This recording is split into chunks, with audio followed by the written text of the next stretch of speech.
प्रणाम। हम किरण शर्मा, हम मंजू शर्मा अपना यूट्यूब चैनल पर सबके स्वागत करे छी। नमस्ते, प्रणाम, सब दीदी भाईजी के प्रणाम, सब यूट्यूब फैमिली के प्रणाम।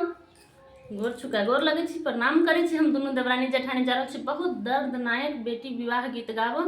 अहाँ सब जरूर सुनब, कमेंट करके जरूर बताएब गीत केहन लागल नहीं लागल। गीत के लास्ट तक गीत के अहाँ सब लास्ट तक सुनब जरूर, तब गीत के समझ पेबे। बहुत प्यारा सा गीत छे, बहुत प्यारा, बहुत सुंदर गीत छे। अहाँ सब सुनऽ के कोशिश करब। देखियो बाबा से अरज करे छथिन सीता बेटी, की सब कहे छथिन बाबा के। उनका जन्म तरह छे गरीब घर, लेकिन फिर भी बाबा से अरज मांगे छे कि बाबा हमरा मोती के साड़ी किन दे। लेकिन बाबा उनका समझावे बाबा से अरज